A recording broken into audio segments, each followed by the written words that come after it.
Hello everyone, कैसे हैं आप सभी लोग। आशा है कि आप लोग बहुत अच्छे होंगे। आज है 16 मई और 16 मई साल 2026 के हरियाणा करंट अफेयर इस वीडियो में हम पढ़ने वाले हैं। आइए प्यारे बच्चों, आज के इस वैल्यूबल से सेशन की करते हैं शुरुआत हम लोग। और लास्ट सेशन में मैंने आपसे एक सवाल पूछा था कि दो लिस्ट दे रखी थी, लिस्ट 1 एंड लिस्ट 2, और इन दोनों को आपस में आपको मैच करना था। सबसे पहला ऑप्शन इसके अंदर था ख्वाजा अल्ताफ हुसैन हाली का, और ख्वाजा अल्ताफ हुसैन हाली है, इनका साहित्यिक कार्य जो था ना वो आपके पास में ए ऑप्शन वाला ही बिल्कुल ठीक है। तो हाली से हाली आप लोग लिंक कर सकते थे। सूरदास से संबंधित अगर हम बात करते हैं तो इनका सूर सागर है, ये भी बिल्कुल सही मैच हो रहा है। उदय भानु हंस है, इन्होंने देसन में देश हरियाणा लिखा, ये भी मैच हो रहा है। राजा राम शास्त्री जादूगिरी, ये भी सही मैच हो रहा है, तो बिल्कुल सही है आपका ये, ठीक है। ख्वाजा अल्ताफ हुसैन हाली का जन्म हुआ था 1837 के अंदर हुआ था हरियाणा के पानीपत में, और ये क्वेश्चन सेपरेट एग्जाम में रिपीट हुआ है, याद रखना।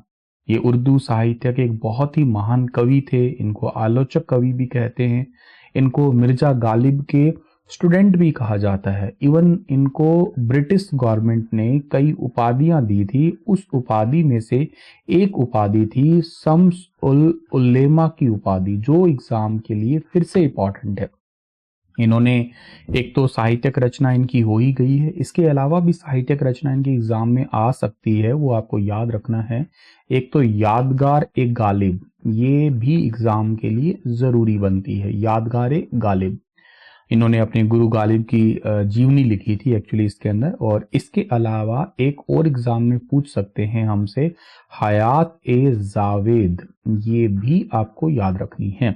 ये सैयद अहमद खान की जीवनी मानी जाती है, और पानीपत के अंदर इन्हीं की ही याद में हाली लाइब्रेरी भी बनी हुई है, हाली पार्क भी बना हुआ है, और हरियाणा उर्दू अकादमी इनके याद में हाली अवार्ड भी देती है। सूरदास जी के बारे में बात करते हैं तो लगभग 1478 में इनका जन्म हुआ था, और जन्म हुआ था कहाँ पे सर, सीही के अंदर, ये फरीदाबाद में पड़ता है। इवन ये अकबर के समकालीन माने जाते हैं, और आज के टाइम पीरियड में आधुनिक कवियों के गुरु भी माने जाते हैं। ये बड़े महान कवि थे, और के साथ साथ इनको कहा जाता है वात्सल्य रस के सम्राट कहा जाते हैं, अष्ट छाप का जहाज इनको कहा जाता है। इनके गुरुजी का नाम एक बार पेपर में पूछा गया था, महाप्रभु वल्लभाचार्य जी है।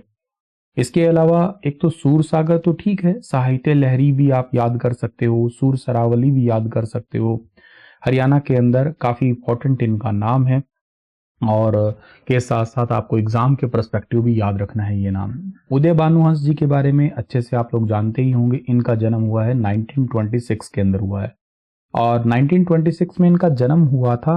उस समय पाकिस्तान में हुआ था, एक जगह है जिसका नाम है मुजफ्फरगढ़, और ये बाद में आके बसे थे, एक्चुअली हिसार के अंदर आके बसे थे इनका परिवार। देशन में देश हरियाणा तो सबसे इंपॉर्टेंट है ही है। इनको हरियाणा के अंदर एक पेपर में क्वेश्चन पूछा था, आप पढ़ना पीवाईक्यू, तो आपको ये क्वेश्चन मिलेगा, रुबई सम्राट के बारे में क्वेश्चन मिलेगा आपको, तो ये जरूर याद रखना। एक एग्जाम में इनका क्वेश्चन आ चुका है ऑलरेडी, हंस मुक्तावली, वेरी वेरी इंपॉर्टेंट कहूंगा इसको मैंने इसको 2-3 एग्जाम में रिवाइज होते देख लिया। एक इसके अलावा संत सिपाही भी आप लोग याद कर सकते हैं, संत सिपाही। इसके अलावा आप लोग याद कर सकते हैं भेड़ियों के ढंग, याद कर सकते हैं आप लोग भेड़ियों के ढंग, वो भी इन्हीं की ही रचना है। राजाराम शास्त्री वाला क्वेश्चन आप लोगों ने झाड़ू फिरी अच्छे से सुना ही है, हरियाणा का पहला उपन्यास था ये, फर्स्ट नॉवल ऑफ हरियाणा है ये। एक इनका और भी नॉवल है, हालांकि मेरे आगे कभी ये दिखा नहीं मैंने, पर पढ़ा था मैंने इसको, फाफ कूटनी, ठीक है ना, फाफ कूटनी है ना, हाँ फाफ कूटनी है, ये भी इनका ही है, ये बहुत ही प्रसिद्ध है वैसे इनका नॉवल। तो फाफ कूटनी और एक झाड़ू फिरी, ये दो तो आप याद कर ही लेना, और भी होंगे पर मुझे याद नहीं आ रहा, मुझे एक यही याद आ रहा है अभी, फाफ कूटनी और एक झाड़ू फिरी, ठीक है। तो आगे बढ़े, आज का सेशन स्टार्ट करें। अगर आप लोग सीईटी मेंस की तैयारी कर रहे हैं तो द्रोणाचार्य नाम का बैच है, स्टार आईक्यू एप्लीकेशन पे जाइएगा और इस पर्टिकुलर बैच को आप लोग एक्सेस कर सकते हैं। और हरियाणा सरकार के द्वारा ADGP, additional director general of police से DGP director general of police पे इस पोस्ट पे पदोन्नत किए गए 1994 बैच के आईपीएस अधिकारियों में निम्न में से कौन शामिल है। तो अभी हाल ही में 2 अधिकारियों को डीजीपी रैंक पे हरियाणा में प्रमोट किया गया है, एक है नवदीप सिंह विर्क और एक है कला रामचंद्रन।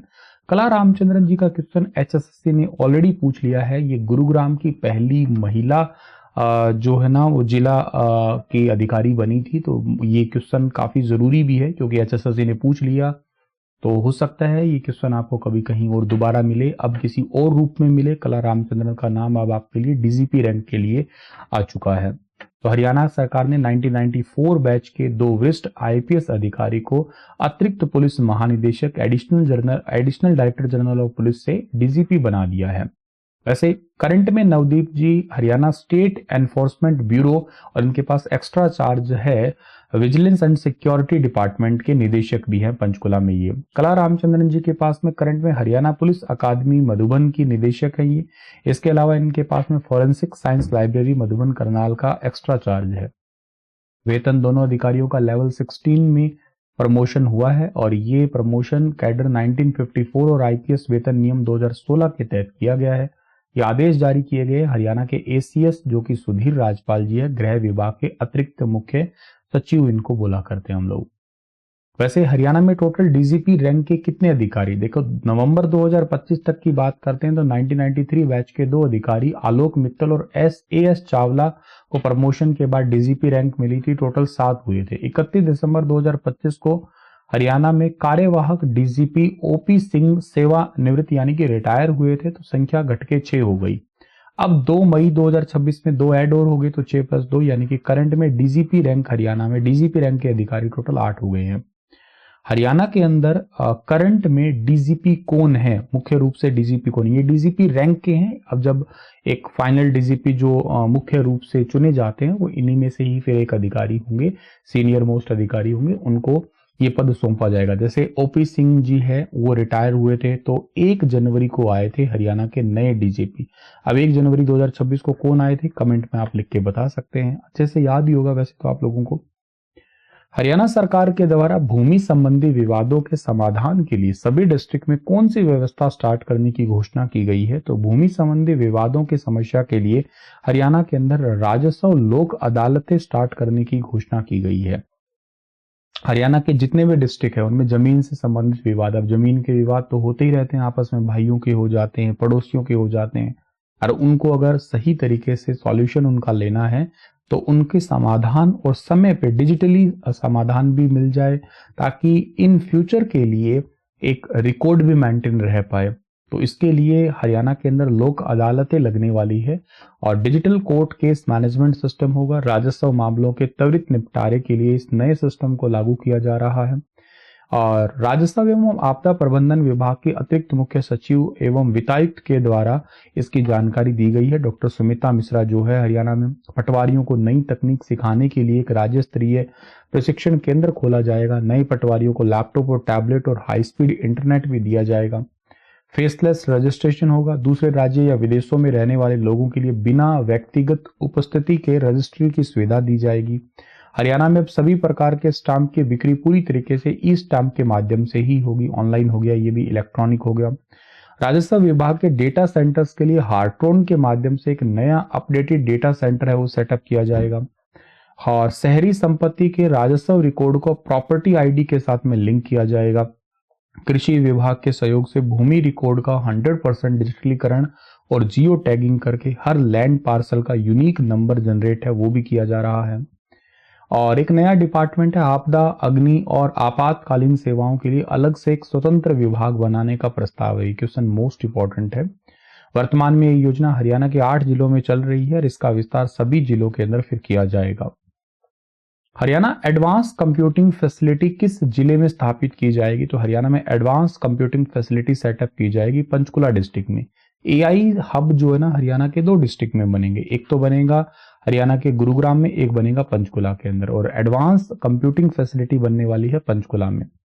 अब नेशनल लेवल की ये एडवांस कंप्यूटिंग फैसिलिटी बनने वाली है। राष्ट्रीय सुपर कंप्यूटिंग मिशन के सहयोग से ही हरियाणा एडवांस कंप्यूटिंग फैसिलिटी को पंचकुला में सेटअप किया जाएगा। इसके चलते हुए जो नेशनल टेक्नोलॉजी इंस्टीट्यूट है कुरुक्षेत्र के, इसमें सहयोग मतलब मिलने वाला है जो राष्ट्रीय प्रौद्योगिकी संस्थान कुरुक्षेत्र, इसका सहयोग से global artificial intelligence centre setup किया जाएगा। तो स्टार्टअप इकोसिस्टम एवं उद्योग को बढ़ावा देने वाला होगा एक प्रकार से। तो आप लोगों को ये याद रखना है कि एडवांस कंप्यूटिंग सिस्टम, अब ये जो कंप्यूटिंग होता है ना, एक तो आप लोगों ने आजकल क्लाउड कंप्यूटिंग जो है ना वो बहुत सुना होगा। अब क्लाउड कंप्यूटिंग जो है ना आपके पास में, ये क्या होता है, जैसे फॉर एग्जांपल आपको कोई सॉफ्टवेयर कंप्यूटर में इंस्टॉल करना होता है। मान लो आपके पास में एक पीपीटी फाइल है, पावर पॉइंट प्रेजेंटेशन है, उसको आप पीडीएफ में कन्वर्ट करना चाहते हो। अब पीपीटी को अगर आप पीडीएफ में कन्वर्ट करना चाहोगे तो आपको एक सॉफ्टवेयर चाहिए, लेकिन आप यही काम ऑनलाइन कर लोगे तो इसको क्लाउड कंप्यूटिंग बोलेंगे हम लोग। और एडवांस कंप्यूटिंग का मतलब ये होगा जिसे हाई परफॉर्मेंस कंप्यूटिंग की करवाई जा सके। कभी कभी शॉर्ट फॉर्म में इसको एचपीसी भी लिख देते हैं हम लोग। इसका मतलब है कि कंप्यूटर सिस्टम का यूज करके जो आपका नॉर्मल पीसी या लैपटॉप होता है उससे कई गुना ज्यादा तेज स्पीड वाला कंप्यूटर हो। आपका नॉर्मल कंप्यूटर जो होते हैं 2 से लेके 5 गीगा हर्ट्ज तक की कंप्यूटर की स्पीड होती है। गीगा हर्ट्ज का मतलब होता है 10 पावर 9 कैलकुलेशन पर सेकंड। तो मतलब एक कोई कंप्यूटर मान लो 5 गीगा हर्ट्ज का है तो इंटू 10 पावर 9 कैलकुलेशन कर दीजिएगा, इतनी कैलकुलेशन पर सेकंड कर देगा वो। पहले के कंप्यूटर किलो इंस्ट्रक्शंस पर सेकंड पे काम करते थे, बाद में मिलियंस ऑफ इंस्ट्रक्शंस पर सेकंड पे काम करने लगे। आजकल के कंप्यूटर बिलियंस ऑफ इंस्ट्रक्शंस पर सेकंड पे काम करते हैं। तो मतलब यूं समझो, डेटा जितना भी बड़ा हो, कैलकुलेशन इतनी ज्यादा, अगर कोई कैलकुलेशन भी मान लो बहुत कॉम्प्लेक्स होगी तो नॉर्मल कंप्यूटर तो उसको सॉल्व करने में कई दिन लगा सकता है या हो सकता है कुछ घंटे लगा देगा। लेकिन एडवांस कंप्यूटिंग अगर है तो वो आपको बहुत तेजी से कैलकुलेट करके डेटा दे सकता है। इसमें बहुत सारे प्रोसेसर एक साथ पैरेलल प्रोसेसिंग करके एक सुपर कंप्यूटर है ना वो बनाया जाता है। इसके अंदर सुपर कंप्यूटर बनाया जाता है। इसके अंदर मेन काम यही है। जैसे हमने इंडिया का सबसे पहला सुपर कंप्यूटर कब आया था, 1991 में आया था। सीडेक ने बनाया था, centre for developing advance computing, Pune के द्वारा ये बनाया गया था। परम 8000 इसका नाम था, परम 8000। सुपर कंप्यूटर के फादर इंडिया में कहलाते हैं विजय पांडुरंगा भटकर। अच्छा, इसके साथ साथ जो है ना आपका इस एडवांस कंप्यूटिंग में और आता है कि आपका एक तो एचपीसी आ गया। एचपीसी का मतलब हाई परफॉर्मेंस कंप्यूटिंग आता है इसमें। एक इसके अंदर और आता है, आपको बताता हूं मैं, क्वांटम कंप्यूटिंग आता है। ये भी इन फ्यूचर की टेक्नोलॉजी है, मोस्ट इंपॉर्टेंट वाली। नॉर्मल कंप्यूटर जो है ना आपका वो 0 या 1 पे काम करेगा, लेकिन क्वांटम कंप्यूटर 0 1 दोनों पे काम करता है, जिसको आप लोग कहा करते हैं एक्चुअली क्यूबिट्स के नाम से जानते हैं ये। और ये फ्यूचर टेक्नोलॉजी है, समझो यूं समझो कि सेकंडों में ये वो काम कर देगा जो सुपर कंप्यूटर हजारों सालों में कर पाए। आप सोचिएगा, जो कंप्यूटर सुपर कंप्यूटर कई साल लगा देगा, मतलब सैकड़ों साल भी लगा सकता है, लेकिन क्वांटम कंप्यूटर तो उसको काम सेकंडों में कर देगा क्यूबिट्स पे। इसको ब्रेन कंप्यूटर ही कहते हैं हम लोग, ब्रेन कंप्यूटर के नाम से जानते हैं। दिमाग जितना ही तेज है या उससे भी तेज है। इसके अलावा इसके अंदर एक मैंने अभी आपको बताया ही है, क्लाउड कंप्यूटिंग तो हम लोग इस्तेमाल करेंगे ही। क्लाउड कंप्यूटिंग इंटरनेट पे, जैसे गूगल ड्राइव है आपका। अब जैसे एप्पल का आपका क्लाउड स्टोरेज सिस्टम कौन सा है, तो आपने आई क्लाउड जो है ना यूज किया होगा। अगर आप एप्पल यूजर हो तो आई क्लाउड, अगर आप गूगल एंड्रॉयड यूजर हो या सभी के पास में गूगल ड्राइव तो होती ही है आपका, ठीक है ना, तो गूगल ड्राइव सिस्टम आपके पास में है, गूगल ड्राइव हो गया। इसके अलावा आपके पास में मान लो माइक्रोसॉफ्ट के यूजर हो तो आपके पास वन ड्राइव होगा, है ना, वन ड्राइव। तो ये सब क्लाउड स्टोरेज के लिए है आपका।